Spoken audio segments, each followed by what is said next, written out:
بعد میں آج اپنے رائٹ پر یہ سنسان اور ویران سیٹیں دیکھ کر اس بات پہ حیران ہوں کہ کل جو ہوا اس کے بعد ایسا سانپ سونگا ہے کہ 3-4 لوگوں کے علاوہ باقی نے کسی نے یہاں آنے کی جرات بھی نہیں کی. تو ہم نے وہ وقت دیکھا ہے کہ جب ہم ان کو سمجھاتے تھے کہ تھوڑا سا سنبھل کر چلیں, تھوڑا سا خوف خدا رکھیں, اور جو ان کا طرز عمل تھا اور جو یہاں سے پہلی بار تاریخ میں ہم نے دیکھا کہ ٹریجری بینچز نے نعرے لگتے تھے, پہلی بار ہم نے دیکھا کہ ٹریجری بینچز سے اپوزیشن کو تقریر سے روکا جاتا تھا, پہلی بار ہم نے دیکھا کہ کسٹوڈین آف دی ہاؤس کی بجائے جو پروڈکشن آرڈر جاری کرنے کی ہدایات آتی تھیں وہ وزیراعظم ہاؤس سے آتی تھیں اور بانی چیئرمین پی ٹی آئی بتاتے تھے کہ کس کا پروڈکشن آرڈر جاری کیا جائے گا, کس کا نہیں کیا جائے گا.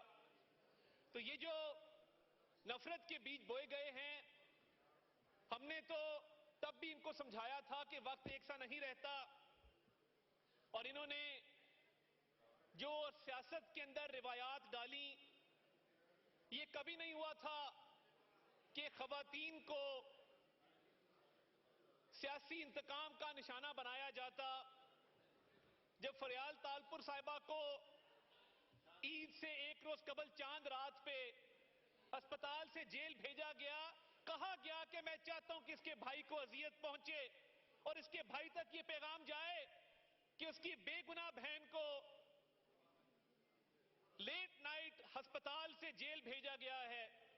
اس کے بعد مریم نواز شریف صاحبہ کی بیل ہوئی ایک کیس کے اندر, اور دوبارہ گرفتاری جس انداز میں کی گئی, یہ کہا گیا کہ میں چاہتا ہوں کہ اس کے والد کے سامنے اس کو گرفتار کرو, میں چاہتا ہوں, مجھے چہرے کے تاثرات بتانا کہ جب اس بے گناہ بیٹی کو باپ کے سامنے گرفتار کیا گیا تھا تو اس کے چہرے کے کیا تاثرات تھے. اور جناب ڈپٹی سپیکر, میں اس بات کا گواہ ہوں, اکاؤنٹیبلٹی کورٹ نمبر 3 کی عدالت میں ہم پیش ہوئے, اعظم نذیر تارڑ صاحب میرے ساتھ تھے. ہم نے جج صاحب کو یہ صدا کی کہ میاں شہباز شریف صاحب جو اس کیس میں اکیوزڈ ہیں, ان کی والدہ فوت ہو گئی ہیں, تو آج اگر جرا نہ کی جائے اور آج کیس کی پروسیڈنگز نہ چلائی جائیں اور کیس کو اڈجرن کر دیا جائے, تو انہوں نے کہا کہ میں ہر صورت جرا کروں گا. اس وقت کا فرعون شہزاد اکبر کہاں ہے جو یہاں پہ بیٹھ کے لوگوں کی ماں بہنوں کے خلاف کیسز بناتا تھا؟ آج جب وقت آیا ہے تو ملک کو چھوڑ کے بھاگ نکلے, اور وہ والدہ کی میت گھر میں پڑی تھی اور جج صاحب نے 4 گھنٹے اس کیس کی کاروائی چلائی. یہ آج کس بات کو روتے ہیں؟ مگر انہوں نے نہ ماضی سے سبق سیکھا, نہ حال سے سبق سیکھا, اور ان کا مستقبل بھی مجھے تاریک نظر آتا ہے. جو جلسے پہ اس دن ایک نام نہاد وزیر اعلیٰ نے زبان استعمال کی فوج کے ادارے کے خلاف, آپ کے صوبے کے اندر دہشت گردی پنپ رہی ہے, جنوبی خیبر پختونخوا کے اندر روز دھماکے ہو رہے ہیں, روز حملے ہو رہے ہیں, اور آپ کو فکر ہی نہیں ہے. یہ وہی بات ہوئی کہ روم جل رہا تھا اور نیرو بانسری بجا رہا تھا. یہاں تو نیرو گالیاں دے رہا ہے, کنٹینر پہ چڑھ کے گالیاں دے رہا ہے. ناکام جلسے کا غصہ نکالنا تھا تو اپنے لوگوں پر نکالتے.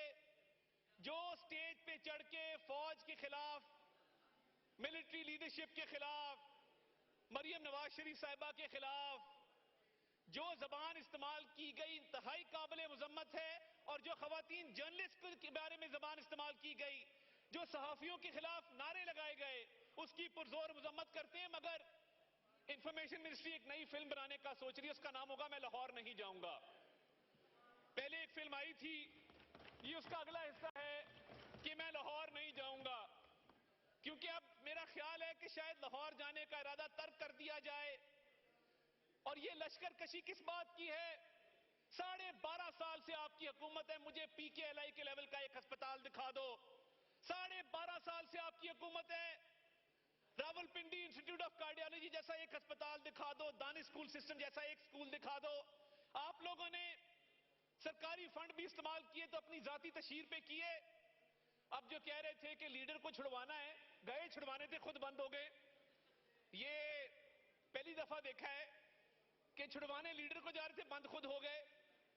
تو یہ نفرت کی سیاست، انتقام کی سیاست، تقسیم کی سیاست، ہم پہلے بھی ان کو سمجھاتے تھے کہ یہ سیاست مت کریں. یہ بیج جنہوں نے بوئے ہیں فصل بھی یہی کاٹیں گے. تو میں تو تب بھی ان کو کہتا تھا کہ سنبھل کر چلیں، مگر ان کو ہماری بات سمجھ نہیں آتی تھی.